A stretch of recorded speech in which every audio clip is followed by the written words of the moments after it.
She is very difficult to officiate because of all of the contact that's happening around her all of the time. That being said, I was in contact with a number of WNBA coaches yesterday about this topic of the officiating in the WNBA. Welcome on Hoops Plus WNBA. Rebecca Lobo's comments about Caitlin Clark and the referees are so shocking that WNBA executives can no longer afford to ignore them.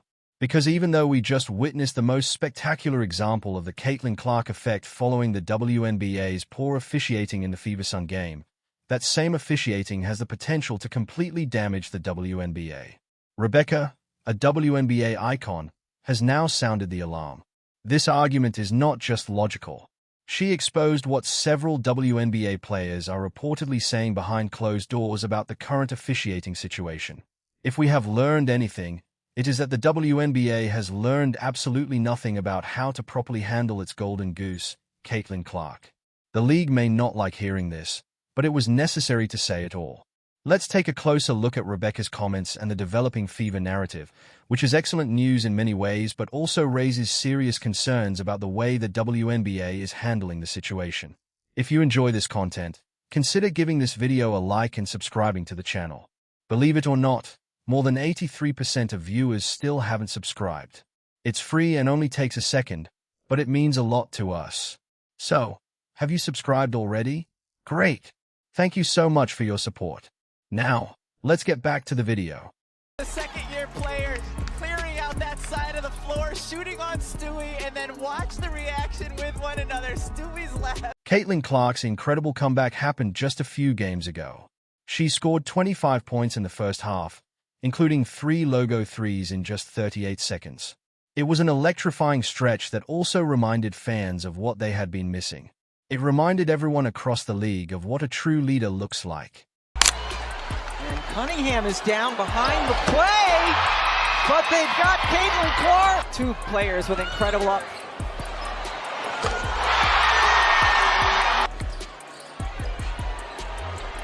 Clark, another long three.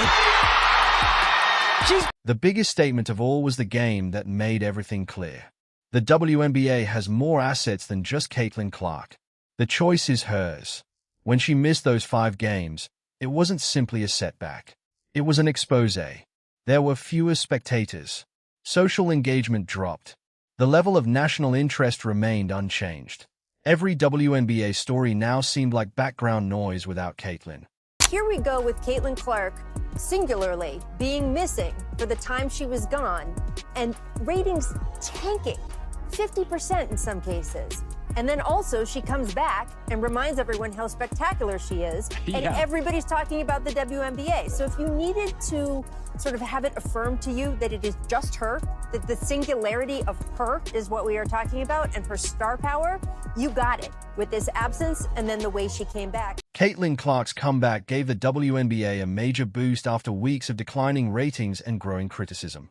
With an audience peak of 2.8 million, their matchup against the Liberty became one of the most watched WNBA broadcasts ever.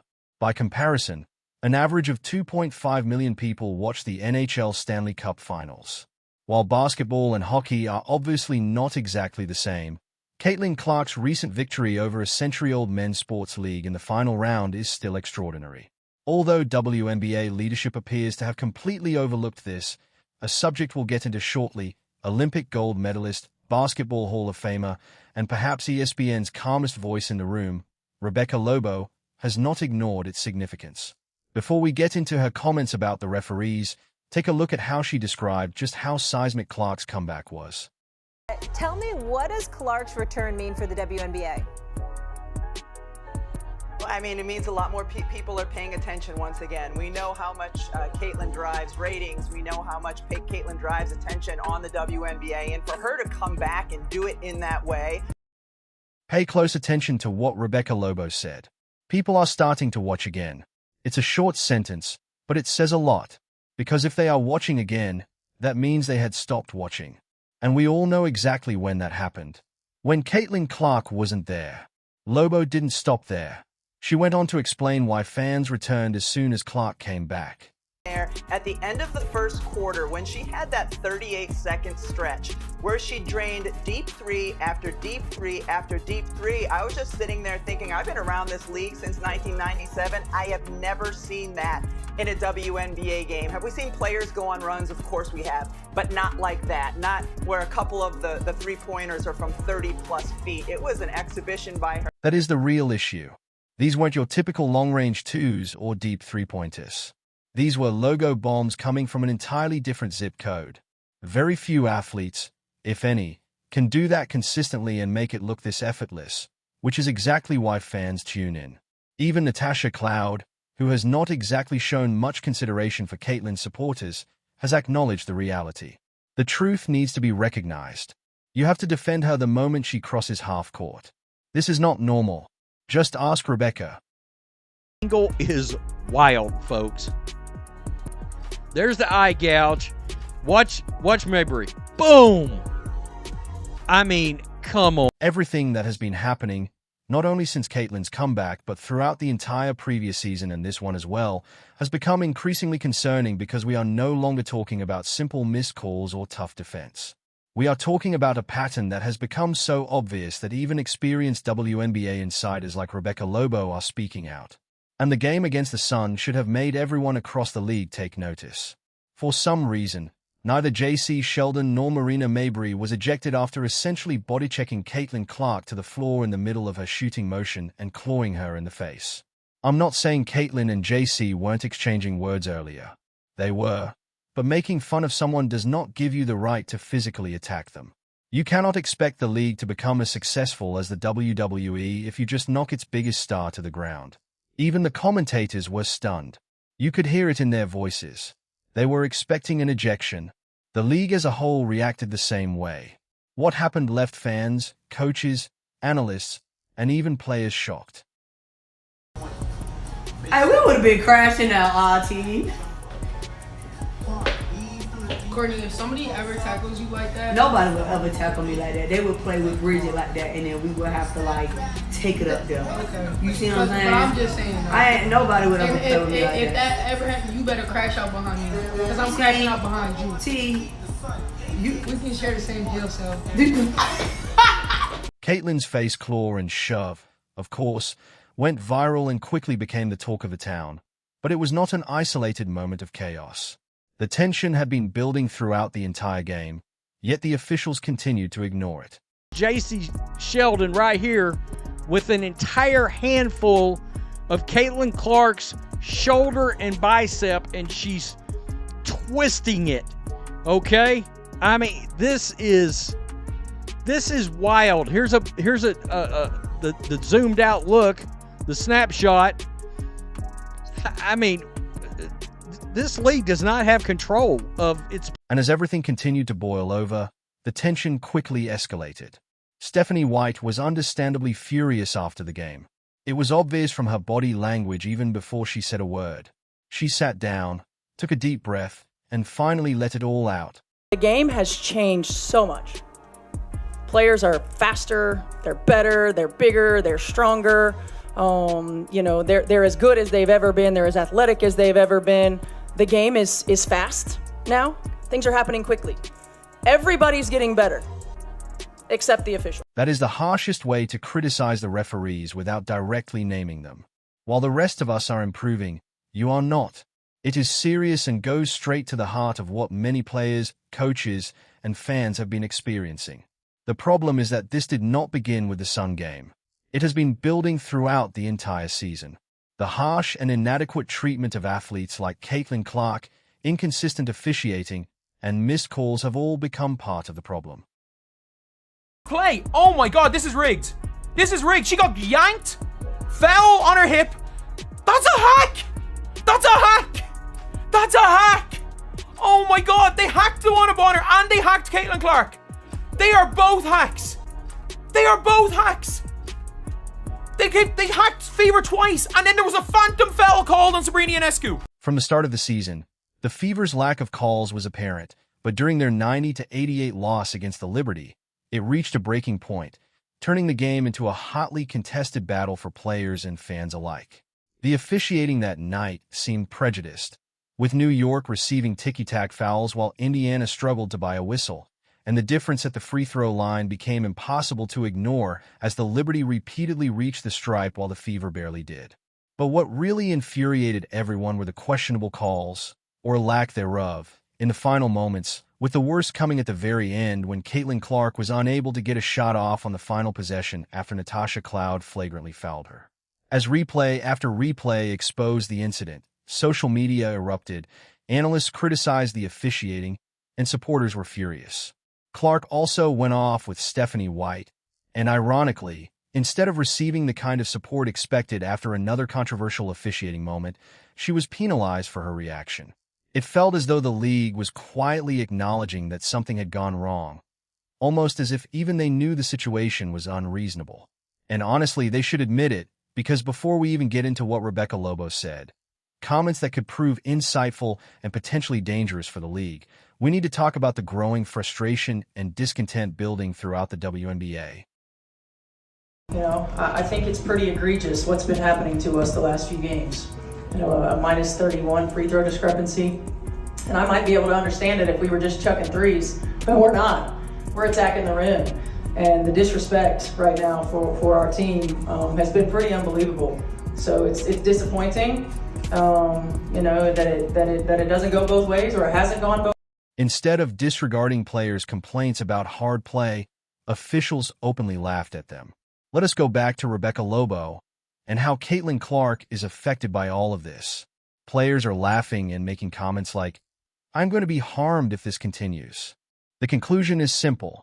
If Caitlin loses, the game is over. Everyone knows it. The league, the players, the networks, and the fans, whether they admit it or not. Rebecca, to her credit, did not sugarcoat anything either. She made the necessary statement in the most delicate way possible. But if you listen closely to what she said, it is far more concerning than you may think. Where I'm attacking, it's very physical. I'm saying something to the ref, watch my landing space, watch physicality. I get laughed at, and it ends in my ankle getting turned. The same thing happened in Dallas, a flagrant that wasn't called. Same thing happened here. So my ankle is hanging in there, but it's starting to get very frustrating. I'm averaging less than 2 free throws a game, and I drive, I'm physical. I'm not someone who's avoiding contact. So I just hope that the safety of players starts to become a priority versus the ego of refs. Have you really grasped what she just said? She did not merely say that some coaches are concerned. She said all of them. Every coach she has spoken with has identified officiating as a major problem. That makes the situation considerably more serious. Because if every coach agrees that officials have lost control, the league may have no choice but to make changes. That could mean introducing a new set of rules and stricter standards for officiating. But things become especially dangerous when the quiet voices start saying, "We will protect our players if the refs won't."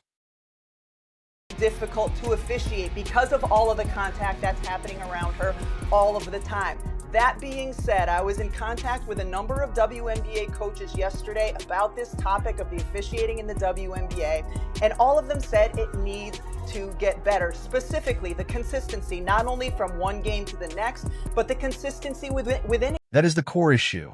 It is like encouraging drivers to go as fast as they want because there is no highway enforcement, creating a situation where anyone who refuses to speed risks falling behind even when doing so is dangerous. Right now, the WNBA appears to be creating a similar environment. By failing to raise officiating standards, the league risks creating a culture where players feel pressured to become more aggressive simply to survive because they believe referees will not consistently step in. We have already seen the consequences. Missed fouls involving Caitlin Clark, hard contact, questionable plays, and growing frustration among coaches and fans. And when those incidents keep happening, they can begin to look less like isolated mistakes and more like a pattern. At that point, the message becomes increasingly troubling. The league appears to be leaving Caitlin Clark exposed rather than ensuring that she receives the same level of protection every player deserves.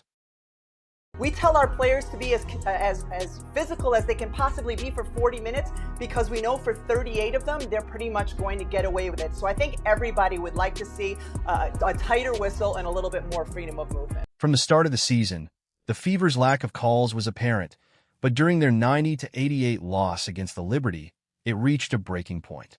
A game that turned into a hot potato for players and fans alike. The officiating that night seemed prejudiced. New York was receiving ticky-tack fouls while Indiana was unable to buy a whistle. The difference at the free throw line was evident as the Liberty accumulated tries while the Fever barely made it to the stripe. But what really incensed people were the questionable calls, or lack thereof, in the final moments. The worst occurred at the very end.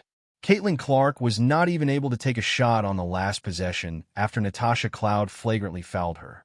As replay after replay exposed it, social media went crazy. Analysts disapproved of it. Supporters were furious. She went off with Stephanie White.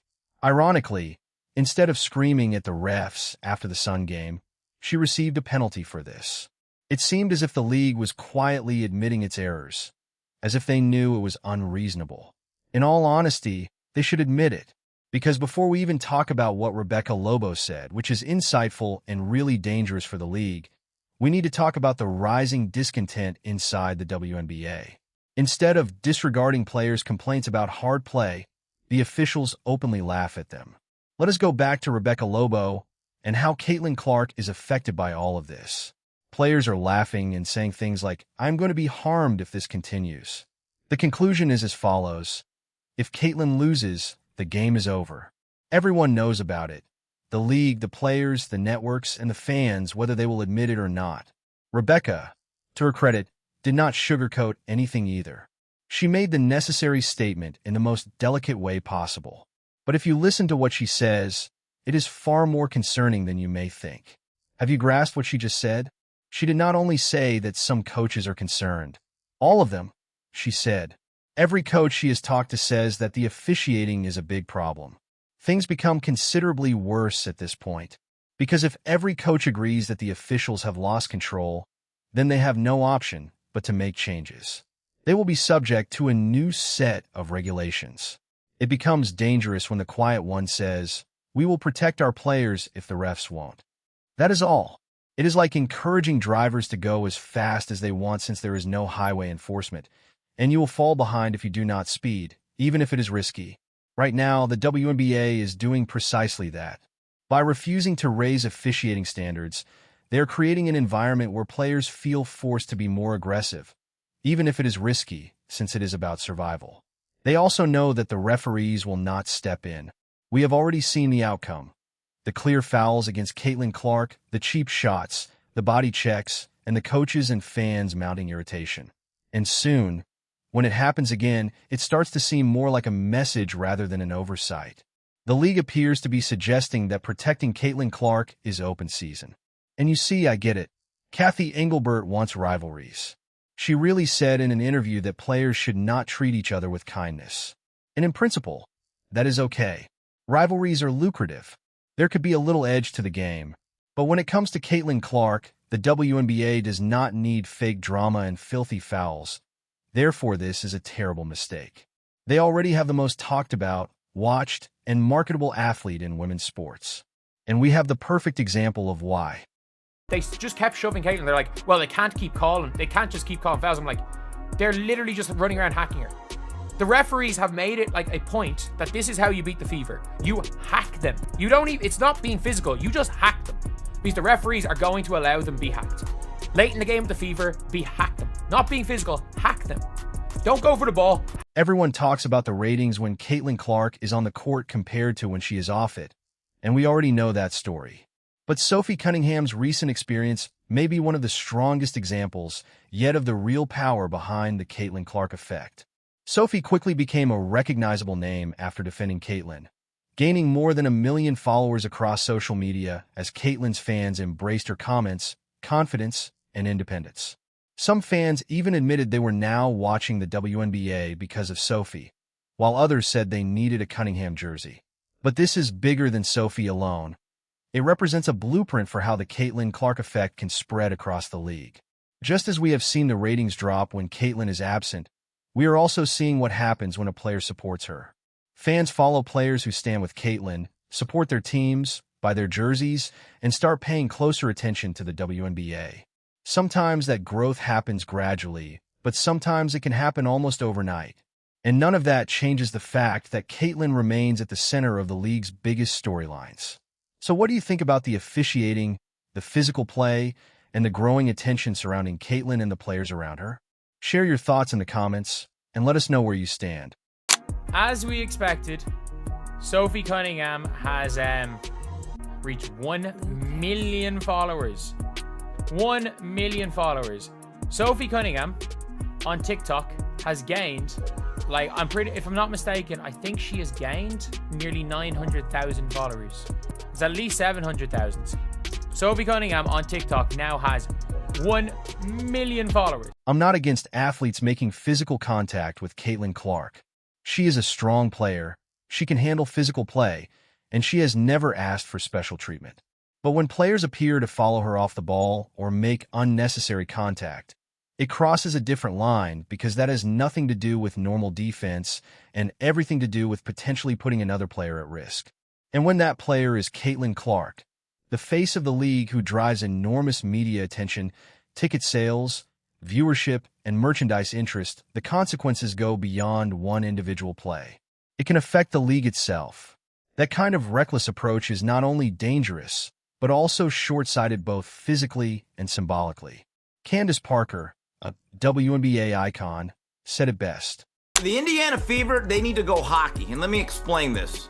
The great Wayne Gretzky, the greatest hockey player in my lifetime, okay, all respect due to Gordie Howe and everyone else, but they had a rule in the National Hockey League, and I've heard quotes where defensemen have said, they were asked, hey, how come you don't nail Gretzky along the board? They said, no, we'll hit him. But they say, we'll never take a cheap shot. We'll never take anything unnecessary or anything too far because we understand his importance to the league and part of our paycheck we owe to him. She is not asking players to back off or stop playing physically. She is simply expressing what any experienced veteran would understand. This is a business, and everyone's income benefits from Caitlyn Clark's impact on the league. Protecting her is not about favoritism or giving her special treatment. Caitlyn Clark is a major driving force behind the WNBA's growth, whether some players like it or not, which makes protecting that investment important for everyone involved. And if she suffers another serious setback, the consequences will not affect her alone. They could impact the entire league, its teams, players, and the business surrounding women's basketball. I think that the WNBA as a whole is in an amazing place. Now it's about business to me. Kathy Engelbert praised the league star by saying, quote, she's the most popular athlete in America. Not women's basketball player, not WNBA player, not NBA player, the most popular athlete in America. She is not asking players to back off or stop playing physically. She is simply expressing what any experienced veteran would understand. This is a business, and everyone's income benefits from Caitlyn Clark's impact on the league. Protecting her is not about favoritism or giving her special treatment. Caitlyn Clark is a major driving force behind the WNBA's growth, whether some players like it or not, which makes protecting that investment important for everyone involved. And if she suffers another serious setback, the consequences will not affect her alone. They could impact the entire league, its teams, players, and the business surrounding women's basketball. Kathy is right. Caitlyn Clark is not the only player who will shape the WNBA's future, but she has become one of the league's most important drivers of its growth. If the league cannot figure out how to protect its most valuable asset from reckless fouls, inconsistent officiating, and unnecessary hostility, it risks undermining the very momentum that has helped elevate women's basketball. Because this is what happens when you support Caitlyn Clark. Viewership rises, jerseys sell out, more fans show up, and the entire environment benefits, from the media and teams to players and sponsors. Lobo made the necessary remarks, but the real question now is whether people are actually listening. Because the next time Caitlyn Clark is sidelined, the WNBA could lose far more than just one game. So what do you think? Share your thoughts in the comments, subscribe to the channel, and turn on notifications so you don't miss the next major WNBA update.